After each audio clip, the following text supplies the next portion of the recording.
Knievel. Pluto told his heaters, leave nigga in the freezer. I'm big as a beater. Fuck on a diva, I'm hot than a fever. Put dope in 1 liters, more stripes than Adidas. I got these regular hoes, I got superstar hoes taking pictures of me like the Fed. Check out my video, little bitty silly, yo. Got me with $1 million jewelry in the bed. Grip the 40 while I'm sleeping my hand. Drink the dope and I get cool as a fan. Turbo motor, hot and scorching in France. Bitch, you bogus if you don't bring a friend. Came from nothing, you can feel what I'm saying. 100 shots, I gotta stick to the plan. Choppy, toppy, gotta get it again. Shorty bopping, she just pushing the brand. Solo, but the hitters pulling up on demand. Chauffeur in the fountain, making standards when I land. I ain't never sober, I got pills and I'm shan. Pop a new hammer with the cooler on jam. To the show on the road, getting bands on band. On the high, on the low, on the man, on the man. Man, striking out, Porsche Cayenne. Live it up, ran it up, got it expand. Yeah. We're coming up. You know what's gonna be crazy? I hope we make it to 100 episodes. Oh, so we wouldn't. Are you planning on dying? I'm getting pretty big. What's up, boys? Welcome back to Large Lads, the largest show on the internet, with your host, Max Sheether, the most returning host of all time, Sam, and Coach Klong. This is another last-minute Tuesday episode. My beautiful girlfriend and I went inner tubing down a river on Sunday, when it was usually when we film. Very funny. That was a very Seattleite way of saying that. What? Inner tubing down the river.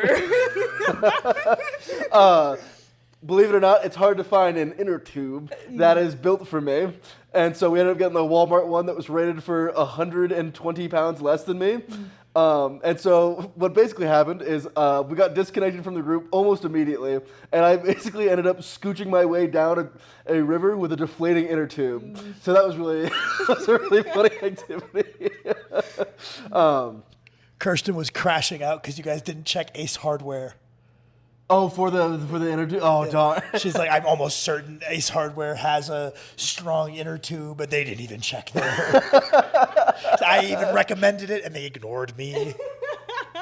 Yeah, I had to really scramble on Sunday trying to find an inner tube. Like, hey, do you guys have an inner tube that can hold 350? No, not at all. Okay. Well, especially on a Sunday when it's 90 degrees here, there's like sold out everywhere. Well, I called Costco and they're like, "Oh yeah, we were out of those like a month ago. Like all floats, of course, we're out." So yeah, that was my funny weekend activity. Every time I see our ladder and that the ladder's got a 300-pound limit, I'm like, odds Max folds the ladder at some point. I started having like, I've got to look at like roller coaster weight limits. Yeah. That's something I think I didn't think about before, and I'm starting to be like, I'm gonna be close. Yeah. Like I'm pushing that a little bit. People don't guess how much you weigh. So if you were in line and you were just gonna get on, I feel like they might let me on. Yeah, they might just be like, oh yeah, whatever. Yeah. Well, I feel like that's the second tier of getting really big and heavy. Is like tier 1 is you have to be picky with activities because you're like, I will pull a hammy if I like don't thoroughly warm up beforehand, or like, you know, a couple other things. You're like, I don't think that's a good idea. I haven't done it in years, and I'm quite a bit heavier. I feel like tier 2 is when mechanically metal systems start failing beneath exactly. me. It's like, are the welds on this high quality? I must have gotten larger more visibly than I realized. Because I was like, this most recent gain, you mean? I feel like I look the same as I literally always have. But I've had multiple people be like, dude, what the fuck? And I'm like, really? I feel like I thought I was like, I put it on slim thick style. Like, I thought this was my least noticeable weight gain of all time. I just saw a video of Larry talk about how he misses bodybuilding. And but he's like, but like the results from he misses powerlifting, but the results from the bodybuilding training like kind of keep him going. Yep. It's like, I love like, having a snatched jawline and waist. And I was like, man, bodybuilding's never beaten the gay allegations. God damn. It's also really very funny for a guy who's very lean during his powerlifting career to be like, I just can't do it anymore. Like, the ripped powerlifter. I can't be 12% body fat anymore. I think he probably is just one of those guys that like is adamant that he can't powerlift without the aggressive cycles, which is so funny because of anyone can fucking do it, it's literally Larry Wheels. Yeah. Like, yeah. if there's anyone that could run a very conservative approach and still break a world record, it's that fucking guy. It's so funny whenever someone like learns the sport a specific way and it's completely unlearnable for some reason. Like it's like turbo bulking guys or like It's the turbo bulking guys. Sorry, I cut you off. No, you're I'm good. trying to be. Every time I edit these, I was Get like, at him. fuck, they're gonna get me Sick 'em again. boys. He has no respect. He has no respect for his brother. I'm just autistic, I promise. I was gonna say, we always talk about it with guys that got into lifting like rah, no weight classes in the jungle mode, and they like just get to like be a sloppy super heavyweight when they shouldn't be a super heavyweight at all based on their frame or like how much muscle they have. Yeah. Like they should really be pacing it out. And they're like, lifting is just so unhealthy. And it's like, no, lifting is very healthy. You just think that to get stronger, you need to be eating like 3 pizzas a day, which sometimes they do because they're using that as a massive Band-Aid for a lot of, we know a lot of guys that get like strong enough to get some like credit for it, but it's because they Band-Aid like bad tech, bad like programming, bad effort with like a monster caloric surplus. Band-Aids a lot of things. Yeah. It just puts you on a ticking time bomb to like how long can you keep using this strat, right? Before you're like, powerlifting's so unhealthy. Hey, that's not, fuck you. That's not powerlifting. It's very funny. There's a dude I've like been tangentially aware of who was a real just like I bulk my way. I'm gonna be a world champion, right? And then has sunk so far in the opposite direction where like he lost like I assume like 200 pounds and is now like a lean as law guy. Where like it's so funny. You're dumb either way. Like you were. There is no bigger prude than a reformed prostitute. These guys that just powerlifted shittily and were like, yeah, bro, 50 Big Macs a day, right? Powerlifting. And then they're like, 2 years later, like, powerlifting is terrible for you. It's such a dumb activity. It's like, oh, God damn it. I love it. Like, my knees are so banged up, guy. And so I feel like that's always like a little bit of a, like how well does your brain work check is like, there's a lot of people that just cannot function with like gray area. Yeah. Of like powerlifting is either bad or good, or being lean is the only thing that matters, or it doesn't matter at all. And it's like, is this how you operate in the world? Is you just bounce from which one you think is like the absolute truth? There's a lot of that in lifting where like it needs to be this exercise is fucking garbage, or it's the GOAT, or like science-based lifting is the worst thing to ever happen, or it's the best thing to ever. Jesus Christ, like knock your 2 brain cells together and find something in between. God damn. It's very funny because like the idea of like giving like a lot of like, oh well, both are good, like that's lame, but also the idea of like only being able to identify with like a complete right or complete wrong ideology is always just like, it's so strange to see someone like change 7 different times. Like, I'm 100% certain this is the correct way. I just discovered the truth. And just be like, all right, buddy, I'll see you in 6 months. When you have a new one, right? Yeah. Shit. What'd you just say? Fuck. God damn. Lean's Law, Strong. No, way later. okay. Just now. Yeah, I don't know. There's a way. I think there's a way. I think about this often with like the YouTube. There's a way to pitch something where like you're gonna pitch a specific, mention that it's not the end all be all, right? So you're not just false advertising, but have a lot of enthusiasm, because a lot of people feed off of that enthusiasm to go try that exercise, and that it might give them like a competitive advantage, and that like makes them go into the gym and like, I feel like Alpha Destiny, Alex Leonidas does this pretty well. He's just like, let me tell you about how good barbell curls are. And he's like super enthusiastic about it, but he doesn't make the claim that like, well, mechanically they're 5 super times like way superior. He's just like, they're a good exercise. They get you fucking huge. And that gets like 1,000 people jazzed to go do some heavy barbell curls. And guess what? Because they were fired up and tried hard on that reasonably selected exercise. So that's why like, you don't want to be like the dork of like, well, like, there's like 1,000 ways to do it, and then not give a single one of them. Yeah. If there's so many ways, give me one. You know what I mean? Like, give me just a practical. Acknowledge that there's a lot of things that might get a similar result, but throw me a bone and just like tell me, oh, there's a lot of reps and sets. Throw me one. Yeah, I feel like that's like the line, like in one of your recent videos, you're like, I don't like want to conceptualize myself as like an educator. I'm so scared to like follow like painting my. I've kind of even like walked into that a little bit of like, I need to make sure that everything is like accurate to the T. And it's like, even people are like, well, people listen to you, so whether you want to be or not, get the fuck out of here. I'm just going to say I'm not an educator, and that's my cop-out. Well, like the claim could just be like, this worked and made my upper back stronger. Was that the best way of making my upper back stronger? I don't know. I don't really care to make a compelling point for that. I'm just telling you, this made my upper back stronger. Take it or leave it. Yeah, I'm trying to walk that line myself. But like Kirsten has had this as a problem is a lot of people mistake being non-black and white in your thinking for a lack of confidence.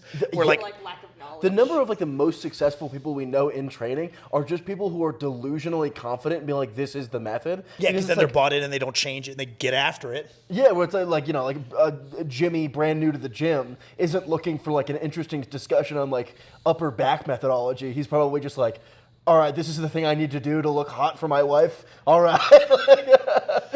And so like, interesting. So Kirsten has like in-person clients. Caspian thing. Little Caspian reference. I'm gonna start putting really obnoxious music on all of my things, and then like put little bait at the end. Be like, go check the comments to see if Caspian has already complained that this is the worst. Sorry, it wasn't Metallica, Caspian.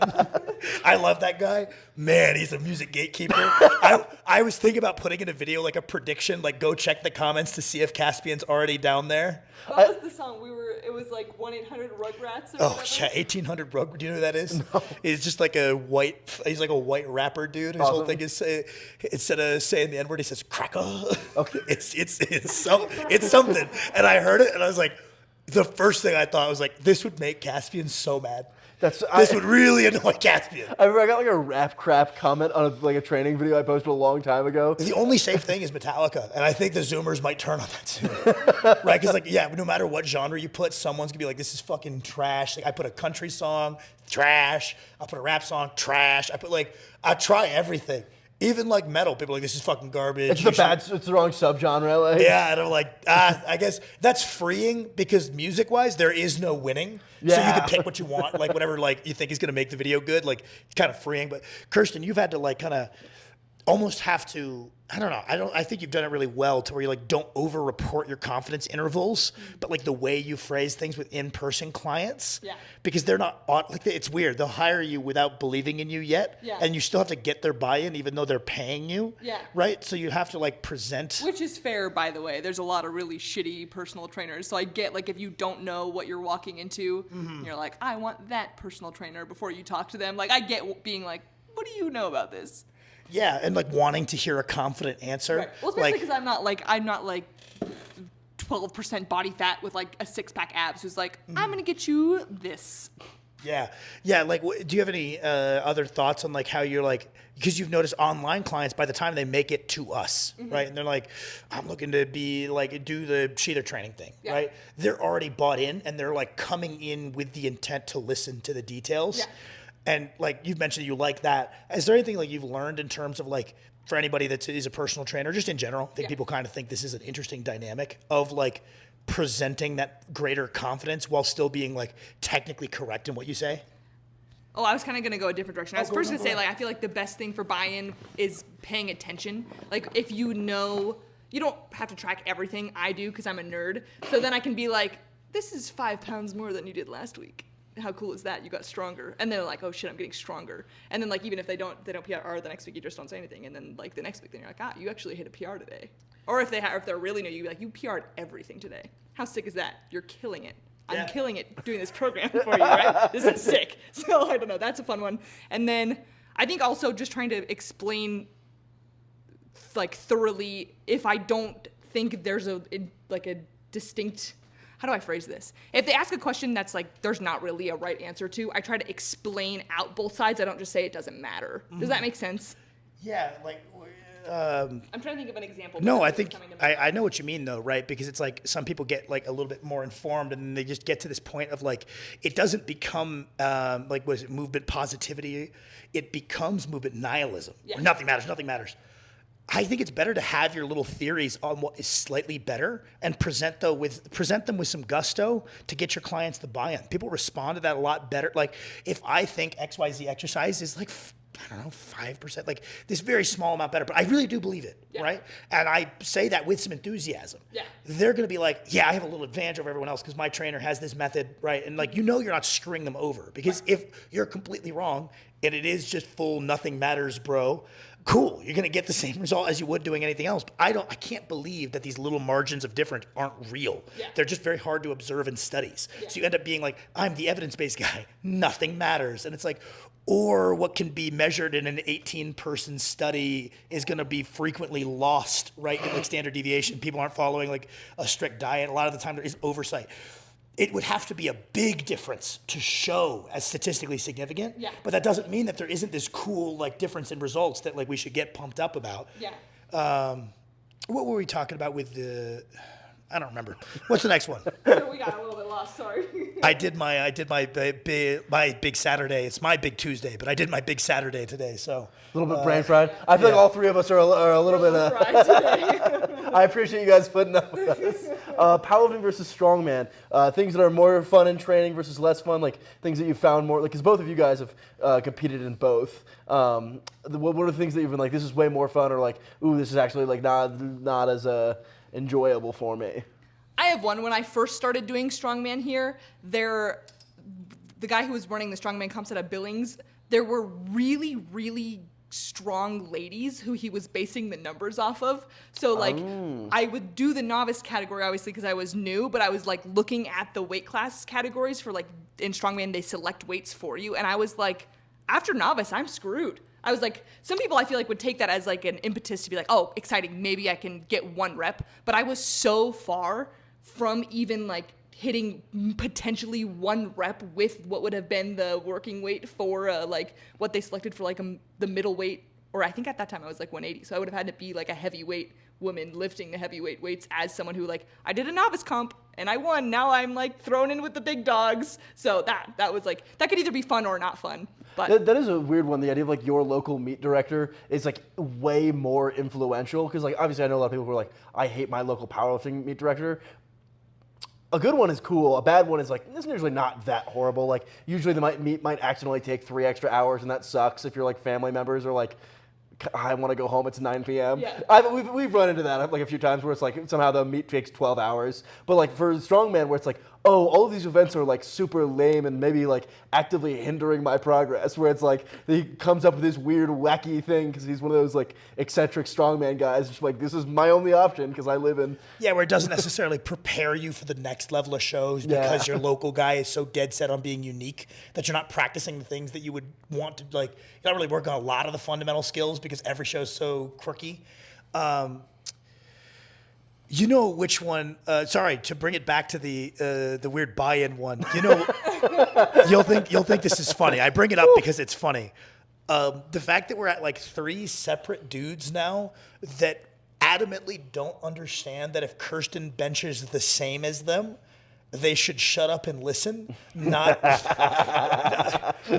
bounce counter theories off of her, or like the number of people that will give like women in the gym advice while out benching them by about 30 pounds. And it's like, brother, I don't know how it doesn't cross your mind that this person isn't better at benching than you. Like, but I'm stronger. Brother, please. And like Kirsten said a couple of these where I was like, she was racing someone to 200. You might want to listen to Kirsten. I'm just saying. Kirsten beat him to the 200. You should be like, dude, just give me a workout. It's crazy. Our gym has a freakish number of women almost benching 2 plates. Like, it's like the number of dudes benching 2 plates isn't that much more because it's like we don't have that many powerlifters at our gym. So it's very funny the idea of like if you're a dude powerlifting, like there's about as many women benching 2 plates as there are dudes. Well, that happened to Morgan. She was doing even a heavy bench day, and some guy like was trying to tell her she warmed up wrong and like give her advice to warm up, and benches not that much more than her. And I was like, I don't know how you watched her warming up and she got to like 185 and was like still moving the weights up and they were spotting each other and then you're still mansplaining to her. I was like, this is so wild. Did you not like look at the bar? To be fair, we've had like at one point Prime had 7 455 plus benchers. At one time? Yeah. Damn. You, me, Matt. And they're all gone now. Big mustache guy. Tank build number 2 guy. Okay. And Jasik. Yep. Around that era. And then one more guy. But yeah, it was 7 guys. And I was like, that's actually pretty good for a random gym in Montana. Like, it's the most equipped gym in the area. So, of course, like, you're going to attract the most serious people. So it's kind of like misleading to say, oh, just a random gym in Montana. Yeah, But at the yeah. same time, right, like there's not a tremendous amount of really good lifters in Montana, right? It's just No, it's a very small state, right? Like most of the good lifters know who the other good lifters are, and it's a short list, right? Hopefully that continues to like grow as we get more and more good lifters. I love being able to, at my job, I'm bragging about lifting weights. I think it's very lame. Yep. But whenever I get questions about it, I love dropping like, oh yeah, my brother's the strongest person in the state. Because People like love- people, people love that. people love that one. Because like me being like, oh yeah, I pull 835 on a stiff bar, bare hands. You don't know what that means. But if I say no one in the state of Montana is stronger than my brother, that's pretty fun. I'm a USAPL competitor, so Yeah. I'm better than other people too. I don't know if you know what that means, but it I'm means I'm better pretty than well ranked nationally, drug tested on a stiff bar. It means I'm better In than sleeves, most people. I'm pretty good. I walk out my squats. I squat like good competitive depth. I'm not like the SPF guy, right? Like See, if we're looking at total rankings and I'm taking off people who are doing it lame style, I'm actually really good. if we remove sumo deadlifters, I'm fucking good. If we're talking conventional stiff bar hand, that's a short list. What's the next question? How much money to take a year off lifting? Uh, Because I was like, I feel like we'll have some real freakazoid answers. Just because it's Yeah. like that's most of our life. I'd love to hear from you guys. Yeah. I feel like the answers will I think vary there's going to be widely. a bunch of reasonable dudes. I think there's a lot of people who be like, you guys are idiots. Of course. I'm more than willing to admit I'm an Is Kirsten, so in this scenario, is Kirsten also getting the offer in the same universe? Because then I'm taking no years off. I'm just going to tell Kirsten to take a year off. Oh, then just take double the money? Yeah. No. No. All right. My knee jerk would be I don't know if my mental would fare very well. You I would would kill yourself, I think. I don't know. I'm hoping the mic did. Don't think, Sam. YouTube It definitely Honey, picked that up. Oh, my lovely dear, YouTube does not like this Sorry. language. Oh, you can bleep it out. We're not going to bleep it out. Sam, for context, Sam gets upset on rest days, so I don't think a rest. Most of our viewers get upset on rest Yeah, I days. don't It's think- their hobby. Well, yeah, I'm just saying I don't think a year of rest days would be good. Well, I could so I thought I could just go box for a year. Yep. Okay. And I was like, okay, then I'd be willing to do it because I could still like train and push myself. And, I always am like curious now that I know a lot more about how to prepare for sports, like how much better I could get at like what I used to do. Okay. What would your number be? I don't know. Like I'm not. I want Kirsten first because I think progressively our numbers will get bigger. I was gonna say, no way, Jose, and then I was like, no, I gotta actually answer this question. Yep. So then I was like, realistically, like 100K. Whoa, okay, that much? I thought you were gonna be like I way just lower. really don't. I don't care that much about like the. Well, how did I watch? I watched a Well, video you where it was make like so much money a now money- from being the best coach in the world. Where I'm like, what? Like, how much money would it have to be for me to like do stuff with? Where it's not like a lame amount of money. Where you're just like, I would fix some things up around the house, right? Where it's like if someone gives you $1,000, you're like, well, fuck, I should probably build a fence. That sucks. That's not very fun. So how much money? It has to be enough money that I could do something fun with it. You know what I mean? Okay. That's my answer. Yep. What about you? Okay. This is a bad. Max is gonna give a bad answer, right? Mm-hmm. I'm a hypothetical question kind of guy, right? And I'm always like briefcase in front of you. You're telling me you're not taking it, right? I need an amount of money that's not just like, oh, this is a huge safety net or a retirement, right? Because in my mind, I'm like I only have 10 years left of doing this or more. I have I like was gonna say I have I hope more. 13 or 14 years left of doing this at like the highest level probably. So, yeah, I was gonna say, Quade, to clarify really quick, Max doesn't mean before he stops lifting. Yeah. He means until he reaches his career peak. Yeah, so it's like obviously that's a long time, but in my mind, if I want to be the best I can possibly be, that is like an actual detriment. So I want an amount of money that's not just like, oh, this is setting me up for a better future. I want it that I'm like, this is gonna make me a better lifter for it. Yep. So an amount of money that I'm like, I can like either work very minimal and like get all of the food that I want. I want $1 million. Yeah, I mean that was you guys can both vouch. I feel like a lot of people claim they don't really care about money. Yep. I feel like I walk the walk. Sam has just by laziness nerfed his own income for the last 10 years. Yeah, I forget to charge like half of my clients every month, and like it doesn't bother me at all, right? Like if I can pay for my groceries and I can afford like my portion of the mortgage, don't know. I'm not like super like financially motivated, so I don't really like what does $1 million even mean? I don't know. But I was thinking the same thing where it was like if I'm gonna do this. I don't know, lifting matters a lot to me, and I'm sure some people in the comments will be like, you guys are idiots, which fair enough, absolutely we are. Yep. Lifting means a lot to me. I would like it to like behoove if I could do it in such a way that it would increase how high my career peak was. Yeah. That's okay, cool, right? So it's like, okay, can I invest this and then just like be my own trust fund baby and then just like live as a full-time lifter till my career peak? Yeah. I don't know if $1 million like well placed would do that because you could eat through it. Well, As well for like a decade. If you think about $100,000 a year salary for 10 years. Okay, yeah, so I'm saying if you're just going to eat through it, right, not trying to live off of its returns. Because if you're trying to live off of its returns and like have like a good bit of money, it would need to be a greater sum if you're trying to like, live purely off of returns rather than chew through it. Yeah.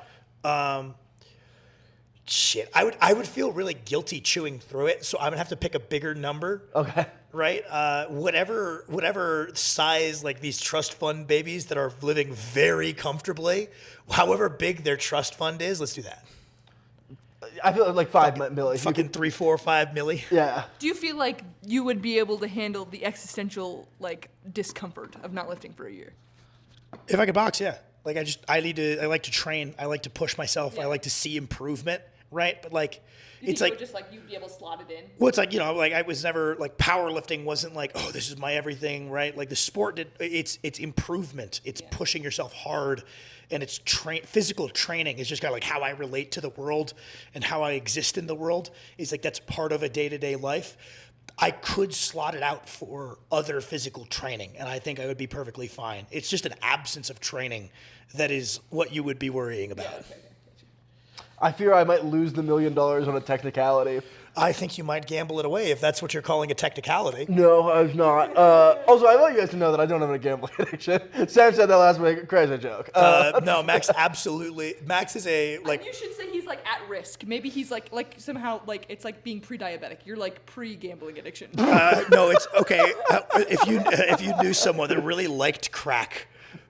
But they only go to Vegas and do crack once a year. Yeah, but they're pretty diligent about limiting their cracks per year. I would love to be the person who's just like, once a year, I go to the state of Nevada, I do a 1 week long bender.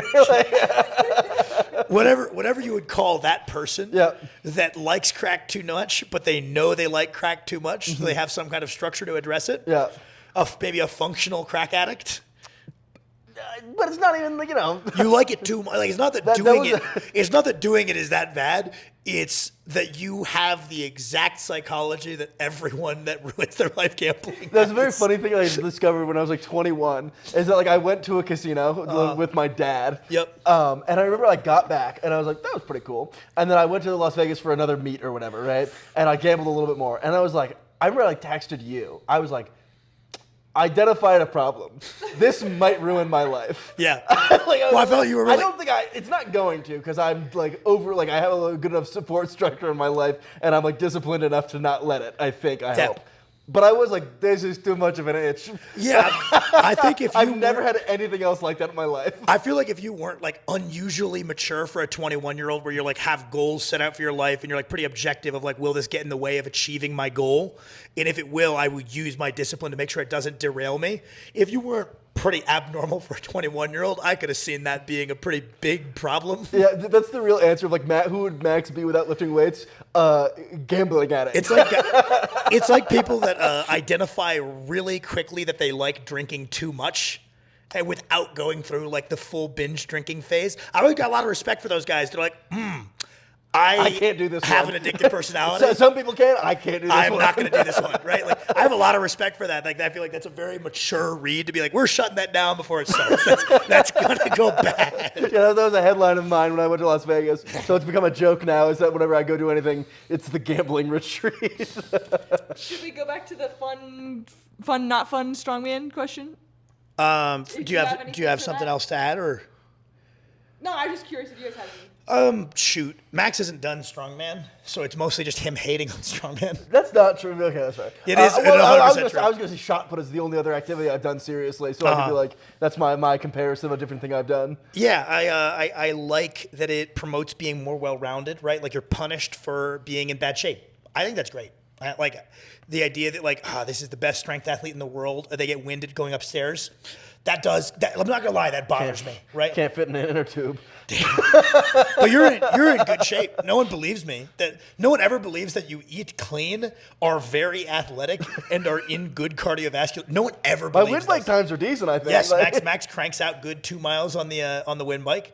I like that that's rewarded, though, right? Because, like, there are guys who I believe you are a greater strength athlete than, who could tie you in a powerlifting contest. And I don't think it's close, because I'm like, you're so much more explosive, you're faster, you're more conditioned. You would crush them on like a movement that neither of you train. Yeah. Right? Like, we're gonna shoulder press. You do shoulder press. A lot of people do shoulder press. An but, like, unfair one for me. That's a random example. But like, if we picked something outside of the trained disciplines, you're well ahead, right? And like, I feel like that should be rewarded. Like a 5 rep max being as important as a 1 rep max, I think that's pretty cool. So I think that's like more generally what I really like about Strongman, is that it tests that more well-roundedness. Of course, there's some, like, sometimes that becomes some mumbo jumbo when you have like the Stein whatever the hell toss. We have a rock and you run and you throw it. That's testing who's the tallest.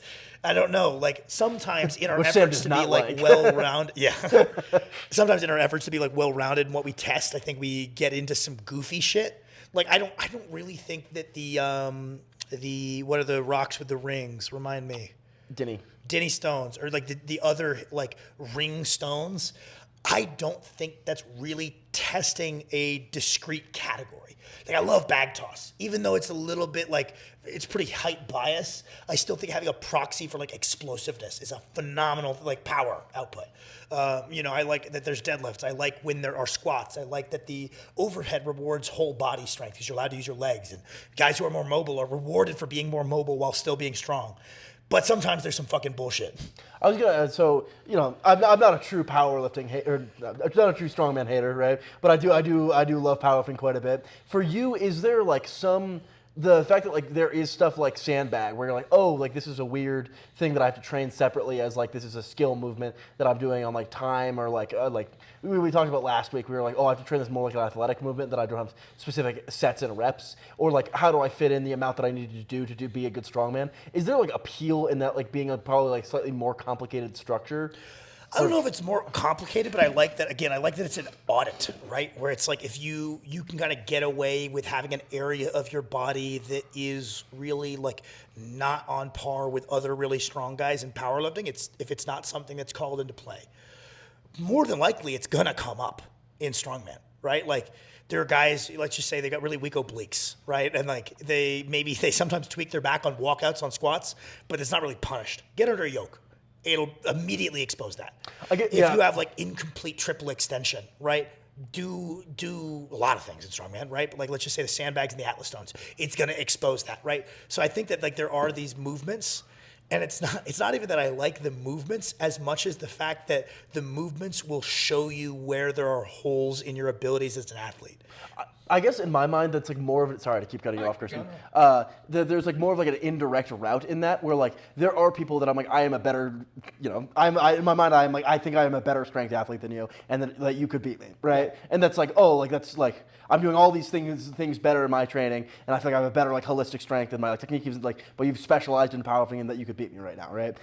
In my mind, I'm like less so upset about that because I have such a long-term career like perspective where I'm like, oh, like I can out press this guy at every angle, but he beats me because he has better bench tech or whatever. goddamn, those guys hurt themselves. Like a lot of times they're punished, maybe not today, maybe not tomorrow, but like in a year, I might be able to have more consistent bench progress because I've built a more holistic strength that I can then refine. Whereas then I just super formed my way to 530 and then just absolutely hit a brick wall. Well, but I think that's kind of that kind of ties it into strongman though, right? Is like, you've had gaps in your physicality. For sure. Right? That we were blind to until you hurt yourself. You would have had an alarm bell a lot sooner if like something like Atlas Stone, the pick is insanely hard or whatever. If every 15 weeks you're like, oh, that doesn't feel right. We would have to start working on more, if we had gotten into oblique stuff sooner, if we got into glute stuff sooner. We had a couple of those. I think there would have been if we were running the old school strongman approach, which by the way, this isn't modern strongman, but let's just say we've got a squat day, a deadlift day, 2 upper body days, and then on Saturdays we do the events for whatever show we plan to do next. Yep. Just say we were training partners, and every Saturday we were just practicing whatever our next show is. We were just kind of gallivanting around the greater Montana region. We got a show in North Dakota in a few weeks. Let's just kind of touch up these events while still trying to progress our gym lifts. We would have had canaries in the coal mine a lot quicker for some of those, which I think is interesting. I think that's cool. That's fair. Yeah. Yeah, because there are things where it's doing. It does bite into your ability to progress your static strength, which I'm sure would bother you. And it bothers me a little bit, where it's if you're having to slot a yoke in every other week and slot in your heavy stones and your heavy sandbags, that bites into your really limited low back training economy. So it definitely will slow your rate for the prep of your squat and deadlift. But I think you could argue a lot of that would be out in the wash once you get past the show and reallocate those. You're more well-rounded anyway in your development. Kirsten, you hit it, and then I got something after. I was just gonna say, I think the experience of a local strongman meet day is more fun, I think, than a local powerlifting day, just because there's less rules. So I feel like if you have those guys who are really fun to watch lift, that are just go hard guys, and they go to a powerlifting meet and they bomb because they didn't know what the rules were, or they picked a bench attempt that they did based on not pause work, and they're like, that sucks. There was a technicality, and then you didn't read the rules. But a strongman, dude rolls up. There's a yoke. He's never done a yoke. He doesn't know what he's doing. He probably hurts his back, but he's having a great time, and everyone's cheering him on. That's so fun. That one guy was not having a good time. That guy was not having a good time. But you just go, and then they do shitty deadlift form, but then they kind of lock it out, and the judge gives it to him, and I'm just it's so sick. We watched a guy destroy his back. This guy had no quit in him until he was completely destroyed. I don't think the guy trained. At the very least, he didn't train squat, bench, deadlift. He definitely was a power lifter. Didn't really look like he was a bodybuilder. Looked like he was a construction worker that decided to throw his hat in the ring at a local strongman contest. Yep. And man, this guy tried to overcome his strength and technique deficit with aggression, and just did the roundest yanks on an isometric deadlift I've ever seen, and just event after event with just you could see he was in progressively more pain. And I was like, brother, stop. Holy fuck. Don't try it again. You're not going to get it on the test. So sick. It's when you watch This is one of my this is the dark side of lifting. It's this guy hurting himself. I feel and you're it was so awesome. It's when you watch a UFC fight and the guy just takes punches and keeps walking forward. He doesn't have his hands up. He's just throwing haymakers and walking into punches. It's so sick. You're this is bad for your brain. This is bad. But you're this looks sick though. In my mind, the equivalent Unless of that... he never lands, and then it's really sad. If he's just getting if he wins, it's the coolest. He locks out that last deadlift metaphorically. Yeah. If he had gotten any of the deadlifts, one of the coolest things I've ever seen. We were talking about universal cues. I remember that was the one that was maybe I shouldn't tell people to keep pulling. The universal cue is stop. I remember I was at what point do people step in? Because he tried for you get a full minute for your attempt just so people can set up and everything. He literally tried for the full minute. I was you've got to stop, dude. The dude's I think someone else drove him home because he couldn't get in his car. Yeah, I get not stopping him though. The dude's got his pride. I don't know. I really I put a lot of weight behind. You got your pride, right? You left. You don't have a spine anymore, but you still got your fucking pride. You know what I mean? Wonder how long. Shutting someone down when they want to keep going, that's always a tough one for me to navigate, just because I think that's something I admire in people. It's just wow, you don't know better, but you place a lot of value on your pride and your gusto. Don't ever give that up. That's a cool trait, but oh, like everyone with technical know-how is like, stop. Like there's the same thing in like boxing. There's always some guy who's like, no, I'm good. Brother, stop. Like you're not getting better. This isn't productive. Stop. It's some guy who's clearly concussed, just being like, I'm not a coward. He now." just won't stop throwing haymakers at the guy who's like an actual competitor. And it's like, he's only beating the fuck out of you because you keep trying to throw haymakers. Just stop. Right? And he won't stop. And I'm like, I respect getting this shit kicked. He just won't stop. You know what I mean? Like, this guy might die.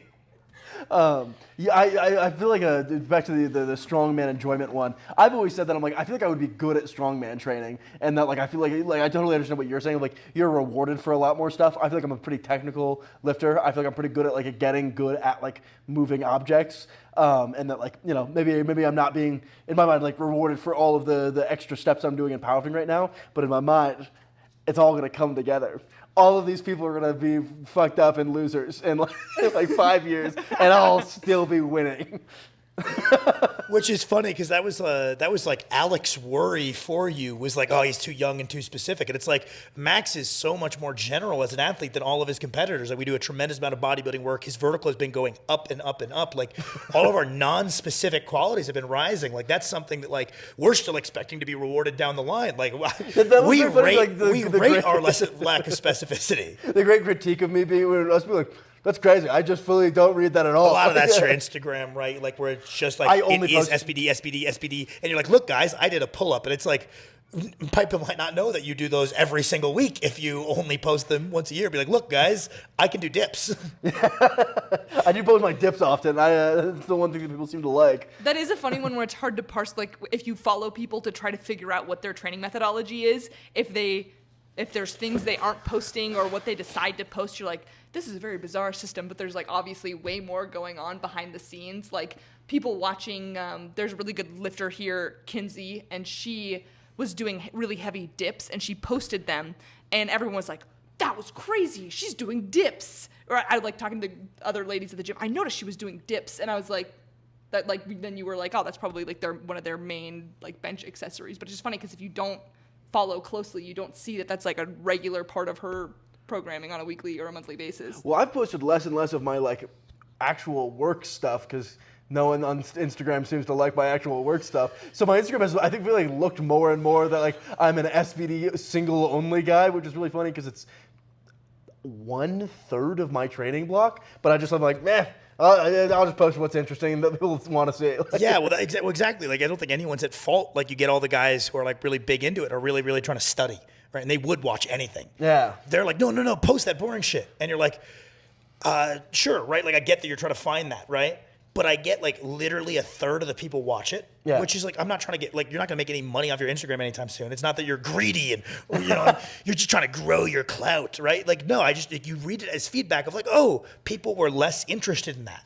Let me share the things that they're interested in. I don't think it's like this like evil thing. It's this very reasonable thing. You're like, oh, people seem to be a lot more interested when I just share my deadlift. Like they don't want to see my Yates rows, right? Like no one wants them. Yeah, it's just like a little bit of like, oh, okay, that's fine. I track my own training separately. So it's not like a if no one cares to see that, why would I post that? Exactly, right? But then you get all these guys like, I want to see, and you get people who have the perception that guys are only doing these things, and it's like, that's not true. And the more guys we meet, the more I'm like, no, I mean, most of these guys, even the guys who like say they don't do assistance work, they've got like full-on bodybuilding machine workouts. So like, fucking funny when dudes what the fuck are you saying? I do like almost none, and then I'm like, that's a lie. The people that misdescribe their own training, like I don't think they're when I actually described what we do as conjugate. To clarify, I didn't say we do conjugate, but the way I described it was in a weird phrasing, and he was like, so like kind of like conjugate inspired, and I was like, sure. And I meant like in the way that like we do variations, but then for like a year we had people think that we trained conjugate. That was fascinating. That's very funny.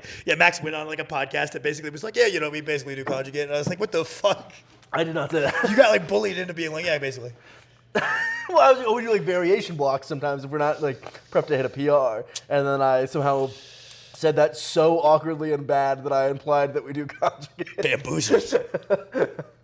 Mid-interview pressure, I swear. That's when I made a mistake the other day. I was talking to somebody at the gym, and I was like devil's advocate because I knew that he had trained conjugate before but doesn't currently. So I was like assuming that he wasn't a conjugate guy, and I was like, oh, like there's really good ideas that come out of conjugate even though like a lot of people will discredit it as a whole. And he goes, I love conjugate. I was like, oh, he doesn't know people discredit conjugate as a whole. I was like, never. Oh yeah, no, it was really great. I had to like totally backtrack. I was like, fuck.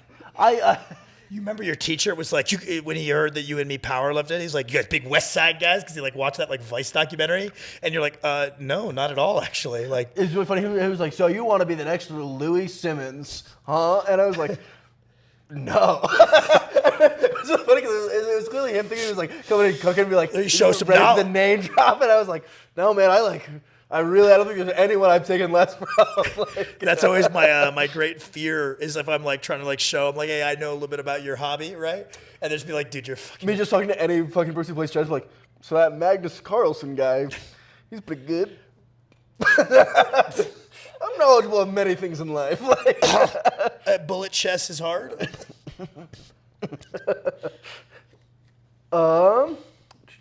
Tips to get more out of your base building sets. I should have put this one earlier. This is actually a helpful question.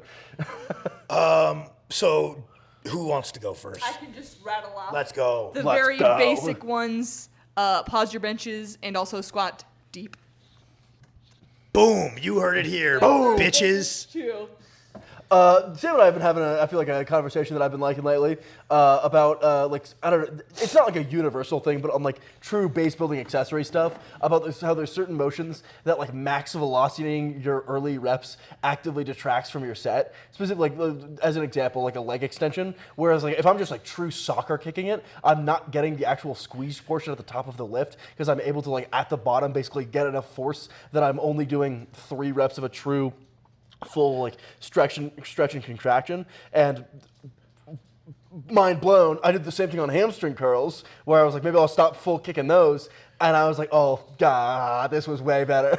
This was way more productive. And like, I feel like the amount of like effort or like speed, intent you're putting behind them, like you should have intent behind all of them, mind muscle connection. You should be getting a full squeeze and stretch. You should be trying hard. But the amount that you're trying to move the weight fast goes up as the set gets later. We're almost fighting against like the set should get slower as like your perceived or your physical effort gets higher. But like fighting against that, so the reps end up looking more similar in speed than you would imagine, because like the first reps I'm really focusing on this like deep stretch and squeeze, and then as I get farther and farther, the only thing I can consciously do, because I'm fighting through these reps and I just have to like try to like get them done, like they almost become more point A to B. Obviously don't want to decrease ROM, but like more point A to B reps where I'm just like, I'm gonna kick that shit as hard as I can, and they still end up going slower because my muscles are fatigued. But I thought it was a really interesting point that like trying maximally hard on the first rep is making the set less effective for like what we're trying to get. Yeah, that's a talking point that I never really quite understood, right? People are like, oh, you know, you should always be kicking as hard, like just say leg extension. Oh, first rep, kick as hard as you possibly can, right? Because anything else would be like kind of tempoing your concentric. You should never ever tempo your concentric because that's going to limit your motor unit recruitment. And I think it makes for a more productive set if we put enough effort into the early reps, and as it starts to get more difficult, like you said, we ramp up. By the end, we absolutely need to be extending with maximal intent, right? Recruit high threshold motor units. We should get slowing of the weight, despite the fact that we're kicking as hard as we can. That's probably not a productive set if we don't get any slowing whatsoever. We're probably not very close to failure, right? And that was something that like I just heard so many smart people be like, no, max effort from the start, max effort from the start. And I was like, I see you train, and I know you're not doing that, right? Because on one hand, you have like, like John Meadows would always say like, no, I don't like tempo concentrics, but he would squeeze at like he wasn't throwing the pad on like, the Dr. Mike hamstring curl set where he's like, that one? It's like he throws it, right? If you can throw the weight, you're probably not near that point, right? Like, I personally I think that was a display of like a poor execution. Personally, I would rather see like more. Well, he knew that. He was doing that to let the demons out. He's going. Show true failure. He was going war mode, right? And then sort of show true failure, and then there wasn't any slowing, right? And it's like I would rather see you personally, right? Dr. Mike's a PhD. I don't. I'm retarded. Whatever, right? Get that out of the way. Sure. Leave it in the comments. We like engagement, but it's like throw, right? And it's like I would rather see you like use the effort you need, and then as it starts to present that like resistance, ramp up. So at no point are we ever throwing it. I don't think that makes for a productive set personally. Like I like to have people on hamstring curls in particular flex at the bottom. I get this shortened position. Maybe that's less stimulative. I think it makes for a better set. If you do at the top of the hamstring curl, you actively flex your hamstring as if it was a bicep and you were trying to have a bicep peak. You're trying to have a hamstring peak at the top of each rep. Stay connected to the weight and don't throw it. That's the cue I gave you, and you felt like it was productive. The people I've given it to in person have felt like it was productive. And the other thing that's interesting is like if you guys watching, I'll give you the mic, sorry. If you just stand in the air and you do a hamstring curl, you'll get like, I don't know, a little bit more than like 90 degrees of a joint angle, right? But you won't get anywhere near your calf to your butt, right? That's your active range of motion. But you'll do a lying hamstring curl when you can no longer throw the pad to your butt. Like, oh, the pad stopped hitting my butt, I'm done. You can't even get there with just your own leg. That's not active range of motion. That just means you can't throw the weight anymore. Since when did we do a bench and when I can't throw it, I have failed? Go to you can't get your actual active range, which is about a 90-degree angle. And that's like a bit of game. Like I know it's turned into a rant, but I've been meaning to tell the guys on the YouTube, like, no, go to your actual active range. Test it in the air. And once you can no longer get to there, it's not whether you can throw the pad still or whether you can hit your butt still. Those are irrelevant to whether we have actually failed the full range lift. Two things on that. One, the bicep is a really funny analogy because imagining someone doing their curls like, well, like that's what I was doing on a hamstring curl. It's because I was overgoing my ROM, so essentially just like, yep. A long head bicep curl.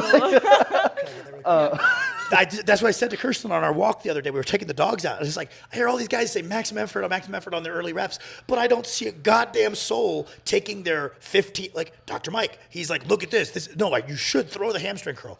I see you do your sets of 15 on your lying incline curls or whatever the fuck. You don't take it and go, there's nowhere near maximal intent on the early reps because intuitively you understand that you should rise the force. I get that cue for beginners though because they're really bad at moving forcefully. Yeah. But I will say, like, you can see people who actually do that in the gym, and it's like loud, and the machine looks like it's gonna break, and everyone's like awkwardly trying to pretend like they're not staring because this person is like has clearly too little weight on the machine, and they're throwing their first set of a rep of a set of 15, and you're like, oh god, he's gonna break the 15, the expensive ass nice prime machine. Please stop.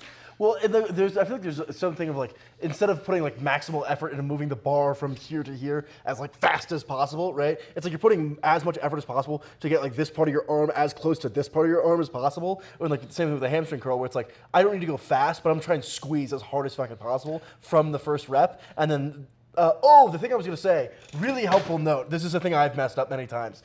If you're like specifically on hamstring curls, but most of your accessories, I know I show off this all the time. Film them. Specifically, when Sam and I were training together, he was like, "Oh, I was starting to lose ROM bad at the end." And I was like, "No, you weren't." I was like, "No, you were not." And literally, the exact same thing happened. Like, I would be like, "All right, Sam, I was really half rep in the last one, so I dug deep and I was doing a quarter rep." And he was like, "You got like maybe half a centimeter less." And so the idea of like, "Oh yeah, that's a completely unstimulative rep," is if I'm doing 1.5 less inch of range of motion. Well, and that could be a good use of time on a machine that doesn't have like a favorable strength curve, right? Mm-hmm. Like in the hamstring curl, we're like stronger down in the stretch and weaker up at the top, right? If we end the set when we can no longer get that full squeeze, right? We are leaving a lot of, like, we're nowhere near failing the bottom half, right? Same thing with a pull down. If we end the set when we can no longer touch our chest, the amount more work we could have done if we're going to the nose is insane, right? So it's like, yeah, cool. If we've got this like prime machine that we can make it like a little heavier in the stretch, you'll fail somewhere in the mid-range, awesome. But when we have these flat resistance curves, but our internal strength curves are like favorable for X, Y, Z, sometimes going a few past gets you to fill up more of the work you could have done in that lengthened position. And I propose makes for a more stimulative set. So like a hamstring curl, go a few reps past when you can't get your active range. A lat pull down, go like 4 reps past when we can't touch the chest anymore. Or go till we can't go to the eyes anymore. Like have some kind of standardization, but we do that with your chest supported rows as well, where we go to like where you would have called the set and I just say add 3. Yeah, it's very funny because it's one of those ones where like there's certain motions where it's like a dumbbell bench, right? I'm just gonna like not be able to press them, and that's what that is. So It's like, what is the proximity to me not being able to bench them anymore, right? But like a lot of the motions you mentioned, depending on like strength curve or the muscle in specific, right? We're like our chest supported row, right? It's like I'm not gonna be like I can't do anything with it, right? It's just like slowly going to be minor deductions in range of motion. Yep. Where it's like, at what point am I actually reps from failure? At what point are we no longer doing a row? Yep. And so like I feel like we've kind of found it that like you can get like a couple more stimulative reps than like I would think, because I'm like, oh, I'm half repping these, like this is ego lifting.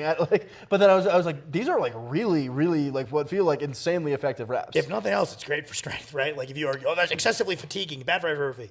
I disagree with you. That's okay.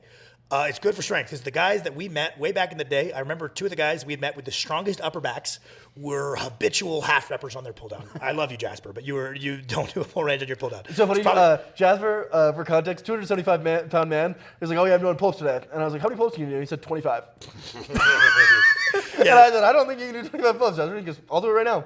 And they're just like, But like that guy fills up the work he can do up here in that stronger range. He fills up the work, right? Like same with like Josh Hatfield. He'd be like row and be like, who cares? I can't touch my chest anymore. It's still fucking moving, and he would do 10 more. He filled up the strength he had down there in these longer muscle lengths, these more like stronger positions, right? Did you kick me? I did. I accidentally kicked you, but I was also going to say we're not anti-compensatory acceleration guys. Like on main lifts, I just wanted to add that like when I bench, I do try to bench as forcefully as possible, like even with the bar, right? Like, well, and you've seen that's even a problem for some people. Like you were saying, like, oh, sometimes it's worse to move your first reps with max intent. But sometimes on like the main lifts, people's problem is that they always are just giving the amount that they need to give. Like, it's a very Fred Hatfield point to be like, no, practice. Maximum force output in like a bench press is a skill. Every time you bench press, practice that skill of maximum force output, because you'll see people, their first reps like kind of slow, and they'll take it first at 10. The first rep was 10 RAR. Yeah. Or 9 RAR. That should be fast. You're putting just enough force. So at some point, you legitimately are not practicing maximal force output. Yeah. So for something like a bench press, no, I would like to see that first rep be, if I want like someone's 5 RM to like actually correlate with a 1 RM well, I should see a degradation in speed. It shouldn't be same. That's the kind of lifter that adds like 15 pounds more and they fail. Mm-hmm. We start seeing those be more predictable when the first rep's really fast because we're practicing the skill of maximal intent. So yeah, me and Kirsten also like, you know, I'm gonna get you here. I missed your birthday, but I was gonna buy you a Fred Hatfield book. My birthday, I didn't miss her birthday for this specific. I missed it for this gift. I bought a lot. Actually, I bought a lot of gifts. I was super cool this year. But I was gonna get you a Fred Hatfield book because like that was something he talked about a lot. Was a lot more about like compensatory acceleration, like a little bit less like a technique oriented perspective on getting stronger, or more like this is a core principle that we're looking at is like high threshold motor unit recruitment. Well, and anecdotally, I've seen that be like extremely effective for my bench in particular, right? Like I had a huge block. The block I decided, okay, I'm gonna do this compensatory acceleration thing. I think what did I put like 15 or 20 pounds on my bench, and that's as a woman, like that's a big range, and I was already pretty decent at benching. So yeah. It's a very funny like hole I've walked myself into before is the idea of like oh, I'm really working on my technique right now, but included in technique is the ability to drive hard. Yep. Where like my bench right now, I can't move anything fast, and that's a bad thing. Well, it's funny because it changes so much based on like different lifters as well, though, right? Like some guys who are really, really archy, wide grip benchers, there's no power component. It's not a power lift. It's a positional lift, right? It's all about position. You never see them like rocket shipping reps. Whereas if you look at like the average sink bencher, it's a display of like power. You don't see sink benchers hit these crazy grinds. It's either fast or it doesn't go. And like they find like speed PRs to be something that means something. But it depends on like similarly, I would think like ragdolling sumos would be a waste of time because it's not this like display of power and rate of force development. And you know, like the talking points would be like as you get up into better and better positions, you put more and more force in the bar because you're in better positions. And like you said, that's part of good technique. The higher up we get in a conventional deadlift, we should be able to output more and more force. Last time I checked, it was powerlifting, not position lifting. Boom, boom, boom, boom. All right, boys, that's what we'll end it off. Thank you for tuning in. I hope this is a good episode. I appreciate everyone DMing me questions. I apologize if I've lost some of them. I really appreciate you guys sending them in. Thank you so much. You guys can step out really quick. Max, your mic is on. Really, really quick. Just because it's related. A lot of you guys that watch to the end might want to see this real quick. The other thing that like came to mind, but I didn't want to drag the episode on with the habits for early block base building work, is we want to build volume on the main lift, right? But we don't want to build junk volume. We want to build volume that looks the way we want our maximums to look. Sometimes that's where inverted volume can come into play. If you're just like, damn, I'm trying to build some sets of 8 on my conventional deadlift, and the latter 4 reps, it just doesn't look like how my first rep looked, and it's not how I want my pull to be. It will work. You will get stronger. You will put on relevant muscles, but that's where you might, instead of doing 3 sets of 8, that's where I would argue that doing 8 triples, right? Where every rep looks more like how you intend your maximum to look. We can crunch down the rest time a little bit, make it take the same amount of time, but that way we've still built 24 reps at, 70%, right? We've still built that same 24 reps, but the average rep quality is going to be higher. There's some lifts that kind of mandatorily, it's just a lot better to invert the volume, right? Something like a log press, something like a stone, I often will navigate to this. The more technical the lift, the more building volume needs to be inverted, right? Like you wouldn't do a set of 8 on snatches. You would do 8 singles instead, right? If you needed to, you could crunch down the rest time, but I would still probably rest adequately because it's a very high skill ceiling lift. So we don't want to be compromised in our technique at all. But that's just something you guys could take to your own training. Something like bench press, maybe a little bit less technical, a little bit more of a proxy for just how big and jacked you are. Okay, yeah, maybe the fact that we do our sets of 8 and we're getting these proximity to failures, it maybe grows a little bit more muscle. That would be better for the bench press. Lower technique, more physicality based. Maybe we use the scheme that lends itself to building a little bit more muscle versus something like a deadlift, right? There's like, even guys who don't have crazy long arms, you got these skinny conventional deadlifters that pull a lot, which tells us that this is a little bit more of a technical and a little bit more of a neural lift. So that's where, okay, inverted volume might make a little bit more sense, right? I've even had a guy who was already very muscular that we did inverted volume on the bench press, and that worked phenomenally for him because he was very much that power bencher. Like a speed PR at 85% was a big deal because that always correlated with his upper end strength. So making the average rep, not more technical, but making the average rep of his volume building faster was quite helpful. Just thought you guys might think that was interesting, so I included it at the end.